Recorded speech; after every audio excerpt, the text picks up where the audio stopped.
To mention a 50th anniversary is typically a cause for celebration, but 50 years ago in 1968, our country, if you can believe it's possible, was more turbulent than we are now. We have reasons to observe a memorial on this 50th anniversary. 2 weeks ago, on March 16th, we marked the 50th anniversary of the My Lai Massacre, in which U.S. soldiers raped, mutilated, and murdered more than 500 unarmed Vietnamese. And they would have killed more but for the courageous actions of a helicopter pilot, Hugh Thompson, who looked down and just saw bodies everywhere and realized what was happening. And he set his helicopter down in a position to defend what few villagers were still surviving. On Wednesday of this week, we will mark the 50th anniversary of the murder of Martin Luther King Jr. in Memphis, Tennessee. Later this summer, we will arrive at the 50th anniversary of the murder of Robert Kennedy on June 5th. Now, we knew about King and Kennedy the moment they were killed. We wouldn't find out about the My Lai Massacre for more than a year because of government cover-up of the incident. I bring these things up on Easter not to avoid the traditional resurrection narrative talked about on this holiday in most churches, but actually because I want to try to go a little deeper into the core meaning of resurrection.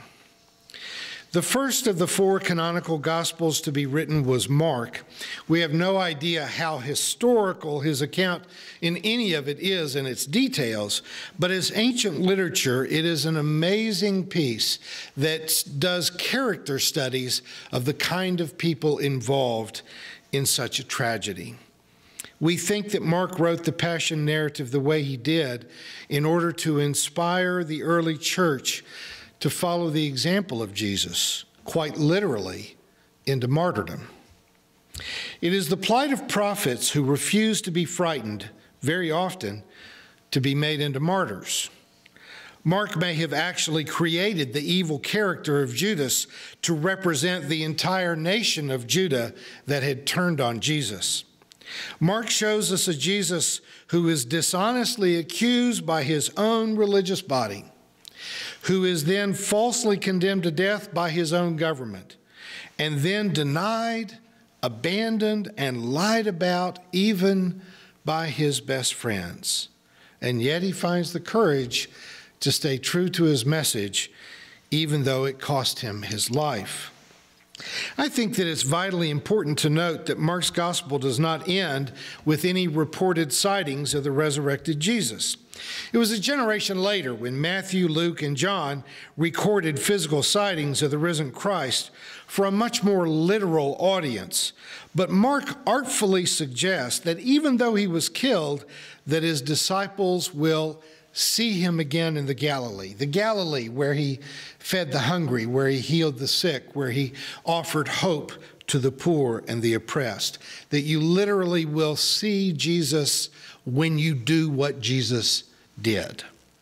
Now, I think that Matthew, Luke, and John actually take away from the Easter story rather than adding to it with their resurrection appearances. Look, folks, martyrs die. That's what it means to be a martyr. That's what it takes. If you're certain that you're going to come back 3 days later, is that martyrdom? Is that death?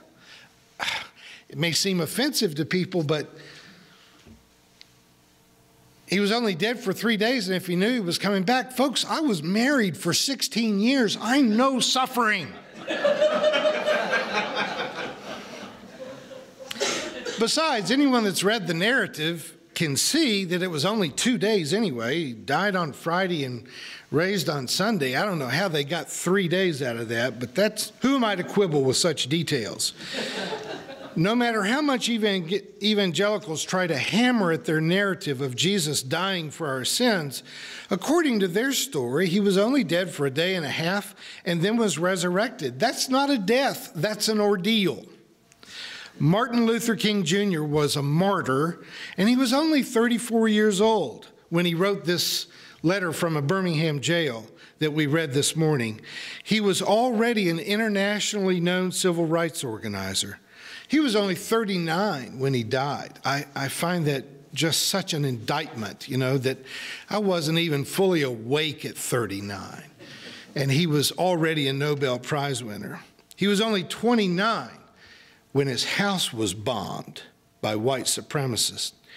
He had every reason to fear that he would be killed, but he refused to live in fear. That doesn't mean he wasn't afraid. It doesn't even mean that he didn't cancel some appearances and delay some events because he feared execution or murder. He wasn't stupid. He could be reasonably assured that an assassin was going to find him. He just didn't know that it was going to be on April 4th in 1968 at the Lorraine Hotel in Memphis, Tennessee. At an astonishingly young age, he became a prophet because he was able to see through the inertia of the status quo. He was able to masterfully articulate the sins of our white-dominated society and to meaningfully point in the direction of moral change.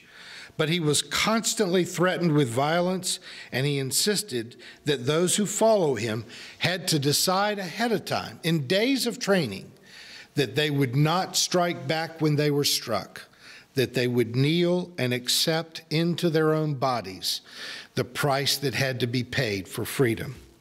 He was smart, though. He knew with the advent of television that the news was going to be his ally.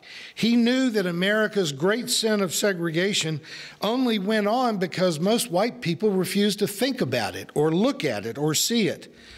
He spent time training demonstrators to kneel even when police dogs were sinking their teeth into their flesh because he knew that when Americans saw it, they wouldn't be able to stand it. Now, this made Malcolm X crazy with anger, seeing black men and women being beaten without ever fighting back, but King knew what he was doing. He knew that when the world, through TV cameras, saw them suffering the abuses of the police, the National Guard, and local KKK sympathizers, that the white majority wouldn't be able to stomach it. As he explained in his letter from the Birmingham jail, we would present our very bodies as the means of laying our case before the conscience of the local and national community. Folks, it's just always been true. If you're going to set a trap for evil, you have to be willing to bait it with your own flesh. It's the only way it ever works.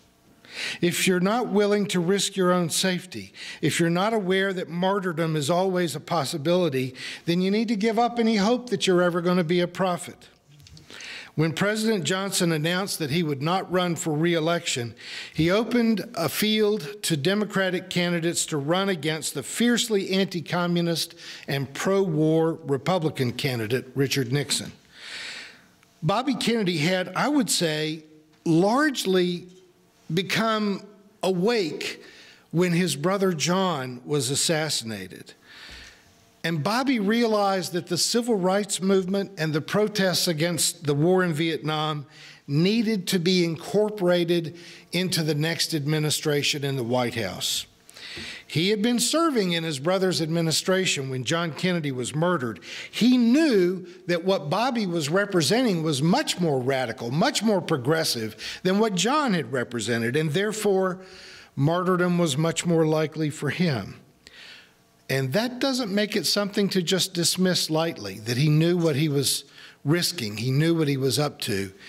We still need to think about it. We still need to honor his memory, and we need to know that any serious challenge to the status quo will guarantee you that there will be some assassin brooding out there waiting to defend the way things are. I have lately had an exchange with one of our listeners who mused about his own service in Vietnam, saying, "I arrived in Vietnam in 1968.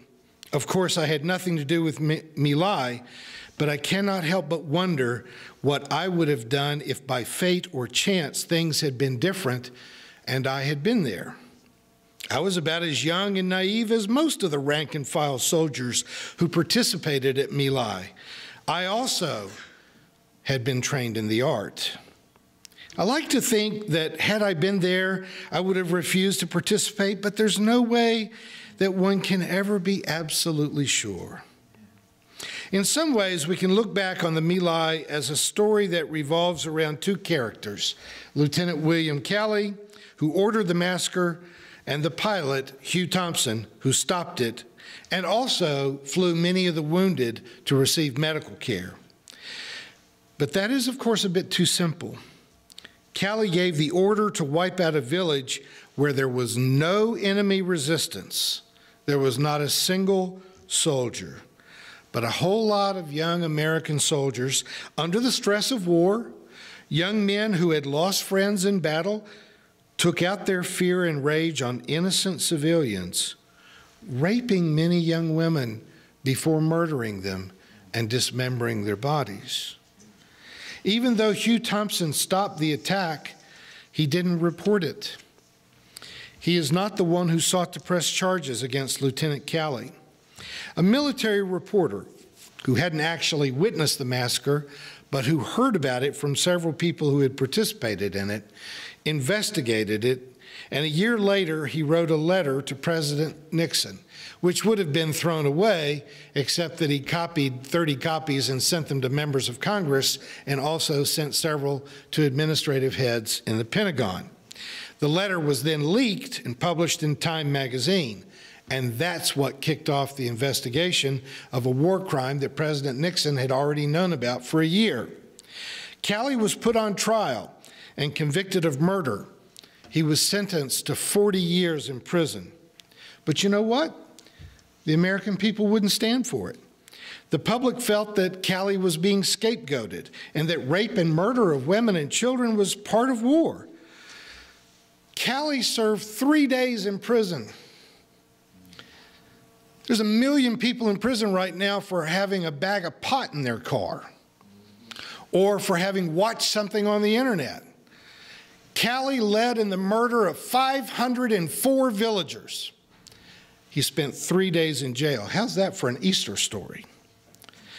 There is an urban legend that cropped up more than a decade after the wars claiming that returning vets were spat upon and called baby killers. But in fact, there are no news stories of that ever happening from the Vietnam era.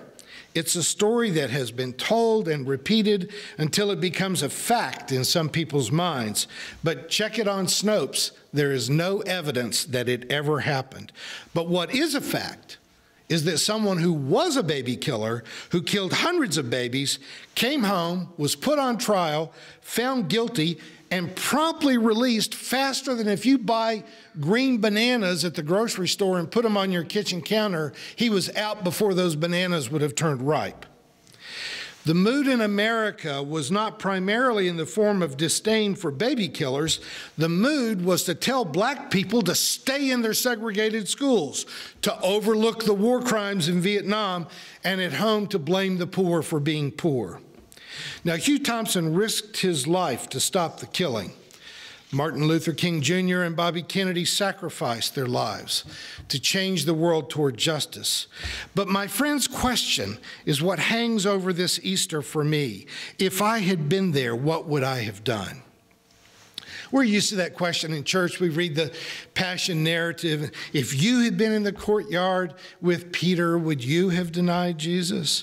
But I think the more important question for folks my age and older is, what did you do when Lieutenant Calley was released? We already know the answer to that. And the answer to that might tell you what you would have done if you'd been in Peter's place. Martin Luther King Jr. said, "It is still one of the tragedies of human history that the children of darkness are frequently more determined and zealous than the children of light." It's been my sad observation through the years that when an ethical issue explodes within a church or a denomination, persons of conscience step back and quietly brood, while the most dishonest, evil, and vicious people in the world step forward and take charge. The children of darkness always seem to be ready to go to battle for all the wrong reasons, while the children of light will form a study committee and hold discussions. That has to change. One of my favorite King quotes is, So often the church in our struggle has been a tail light instead of a headlight. Folks, what I'm asking you today is to turn that stuff around. We don't come to church just to rehearse the stories about what Jesus did, or even to remember the prophets and martyrs like King and Gandhi and Oscar Romero and the Kennedys. We remember their stories in order to inspire one another to do more of the same. But this morning, 2018, Edward Snowden is still in exile in Russia, not because he illegally spied on millions of Americans, but because he revealed to millions of Americans that our government was illegally spying on us. Sergeant Chelsea Manning was an intelligence officer who in 2010 saw footage of American soldiers murdering a journalist and several Iraqi civilians and then desecrating their bodies, drove over them with tank treads. She reported the incident to her commanding officers, and they refused to do anything about it. So she had no conscionable choice but to leak the news. Now, unlike in the My Lai Massacre, the perpetrators of the war crimes were never charged, even though there was video footage of the crime. They were not even demoted. Manning, however, was put in a military jail where she was tortured for a year, kept naked in a cold cell, half-starved and dehydrated, then spent 6 years in a federal prison before being pardoned by President Obama. So over the past 50 years, have we gotten better? Or possibly, have we gotten worse? I've lately been reading sociologists who say that our schools are now more segregated than they were in the 1950s and 1960s.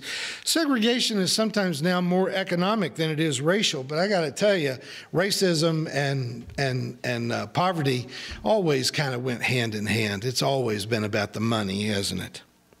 On this Easter Sunday, we respectfully remember the sacrifices of prophets and martyrs, and we reflect on whether or not we're on their side.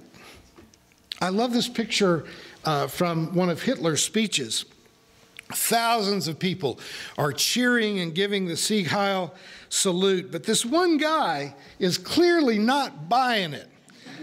Arms folded in front of him. Now, we are living in turbulent times.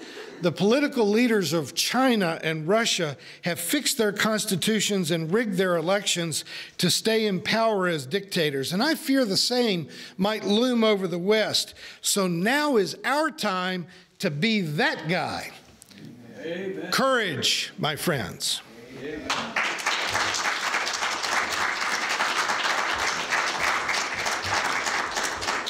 You have been watching a progressive Christian video from the Community Christian Church of Springfield, Missouri. We encourage our viewers to donate to our efforts in feeding the homeless and hungry of our community. Write to us at Rev. Dr. Ray at AOL.com for more information.